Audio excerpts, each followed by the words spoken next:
Hi, I'm Paul Morris, Station Manager at Hospital Radio Chelmsford. Since 1964, we have been entertaining the patients of Chelmsford hospitals.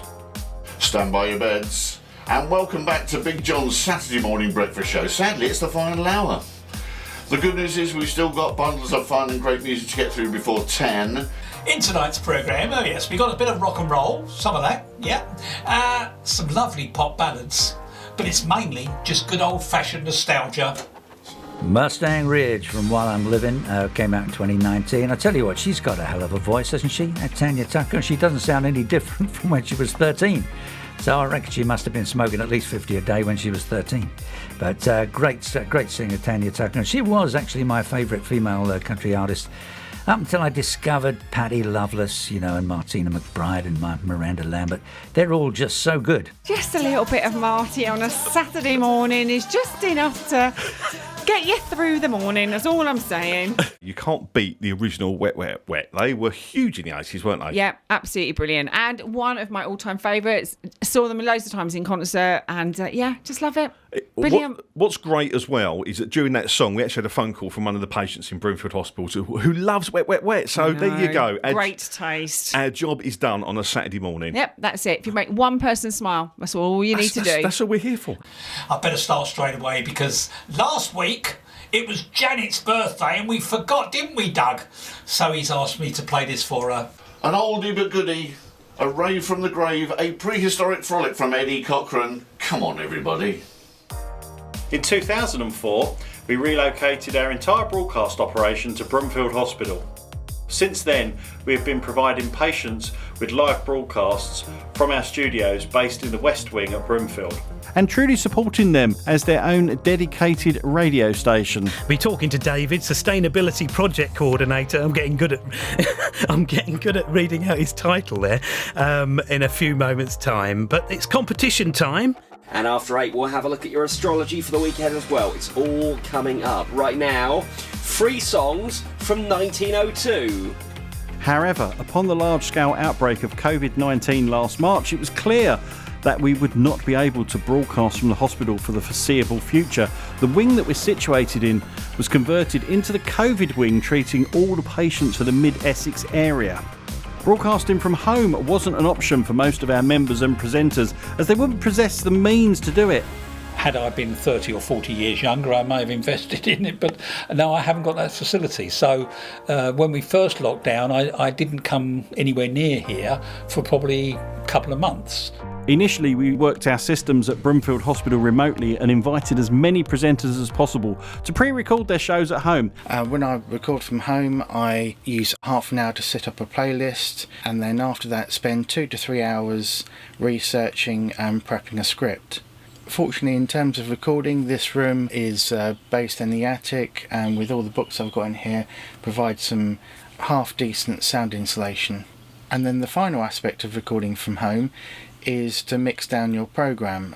So I take all my recorded audio files, I find the music that I want to play, and then I essentially mix it down into a music software program.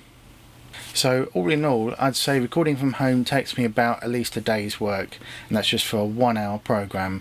So there's no comparison between this and having a studio set up where you just need a couple of hours preparation, perhaps some research, and then straight away you're live.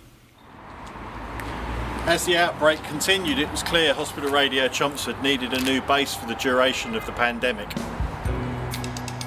Along with our programme controller Tony Knight, Matt Wade and other trustees, we hatched a plan to build a temporary studio off of site. What started as a mixer and a mic on a desk quickly developed into a full-blown studio build. We found some spare space in my office premises in the heart of Chelmsford.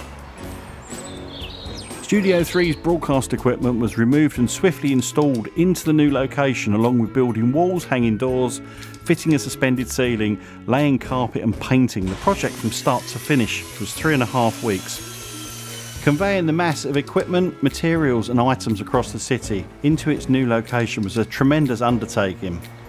The collated items filled many vans, with Tony and I piecing them back together in an efficient but much similar studio setup.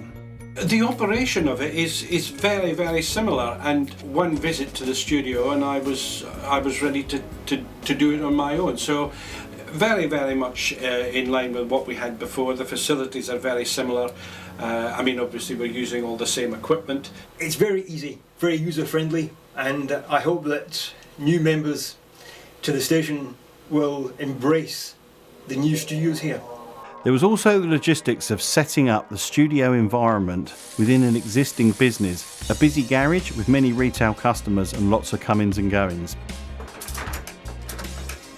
The studio was set up to allow for the coexistence of both the business and the charity, but without one interrupting the other, including a 24-hour separate access for hospital radio.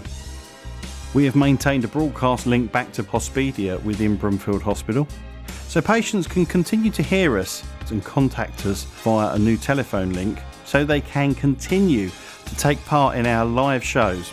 I mean, social media has been a real bonus for us, actually, I think, and it's not a tool that we'd used very much previously, I think. Not to the depth we have now. Yeah, and we've had to rely on it, and that's really brought out a different angle in how we approach broadcasting as well, and interacting with patients. Yeah. So that's been a real bonus, the social media side of it. Messages that are coming through during live shows when we're doing requests and things like that, and that's kind of taken the place of the what we were doing before with the request shows, but without the human contact. I think that's that's the bit that's missing. Obviously, it's the old-fashioned telephone. You can pick up the phone and put requests in. People still do, don't yeah, they? They still do. We still get requests by the phone, which is great. Not as many as we would like, but yeah, they're still doing it. Yeah, but the social media thing, I think, has been the real saviour, I think, of our connection back to Broomfield Hospital. The new studio was ready to broadcast by May 2020, allowing presenters to return to make new programmes once more, but importantly enabling high quality radio to be made for our regular listeners once again.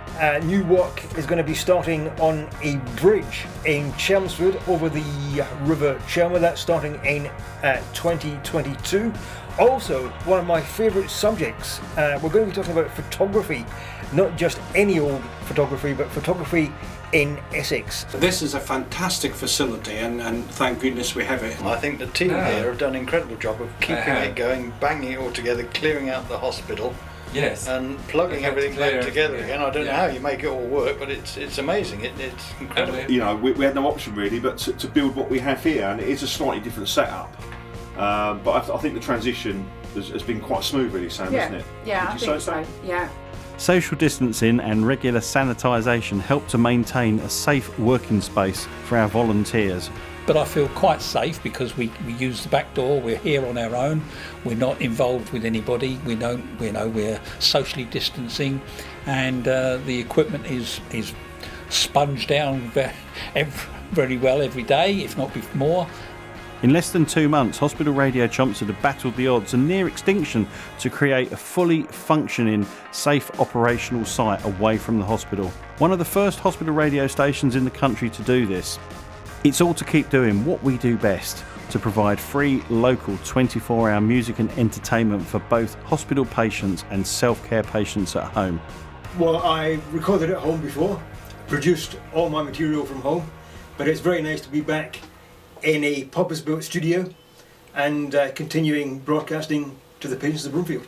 Patients that have been listening right the way through up to the Christmas period that have been sent home were listening to our Christmas schedule. We did a joint broadcast with another organisation, and to be able to expand what we were achieving across the FM frequency, across the city as well. There was people listening in and requesting songs who had been listening to us in hospital, and they were still listening to us afterwards, and I think that's absolutely wonderful that we can do that. And again, it's about sharing the quality of what we do. Yeah. Well, Carousel initially ran for 890 performances and duplicated its success in the West End in 1950.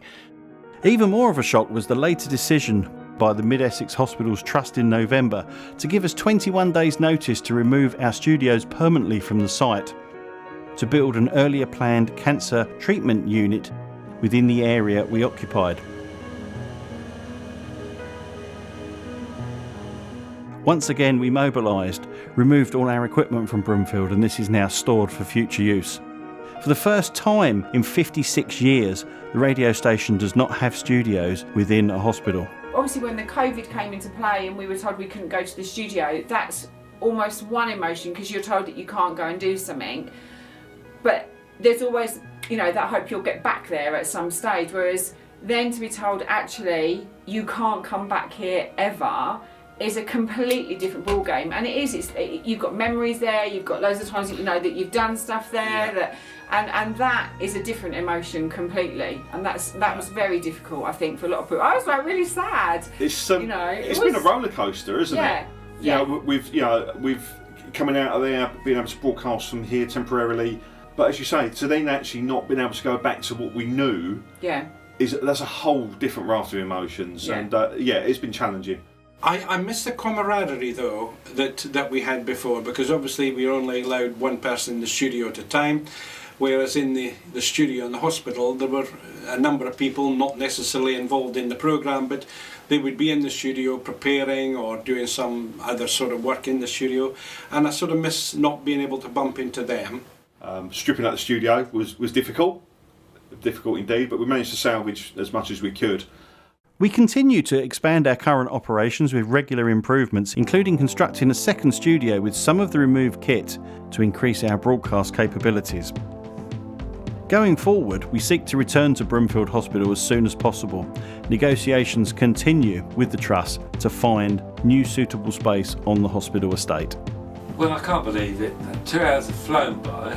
It's time for us to go. The end of the show. I can't believe it. We've run out of time. I can hear people cheering. They're going. They're finishing. No, they're Leave us desperate for us to alone. be back next week. Anyway, thanks very much to Rob in Lincolnshire, to Patsy and Sandy, to Roseby and Dennis, they're in St Lawrence, and to Maureen and everybody listening in hospital. Please get well soon. Our raison d'etre is to entertain the patients, and I got a kick out of being able to go round and talk to the patients. Felt I made a difference, felt more valued than I do sitting here, because I normally sit here on my own. So not having the contact with the patients takes away what I regard as the raison d'etre for hospital radio, if you like. So whilst this is a very good facility, and of course you can continue to broadcast programmes from here, I think I still miss the hospital, and I would love to get back there. The key people that we're there to be talking to, when we go around the wards, and whether that is the patients or the staff, because equally, we're there for everybody. So not being there is difficult, and knowing that actually you might just be that one person that a patient sees in a day makes a real difference to somebody. No matter what they say, they do need a bit of humour and a bit of music and a bit of joy. That's right. And that we can bring. We can actually be at the bedside with them and almost holding their hand without actually being there, because we've got all this gear. But yes, it's nice to do the live shows and try and get the interaction with the patients, which we hope to get more of. We're out of the hospital, there's nothing we can do about that, and what Paul has done here, one can only applaud and pat him on the back and say well done, because we've carried on broadcasting through these hard times when there are a lot of other hospital radios, I understand, that have had to just close down. But we've kept going. We hope that the people in Broomfield are listening to us, and we roll on the day when maybe we can get back in, but who knows. The resilience of the team has been absolutely amazing.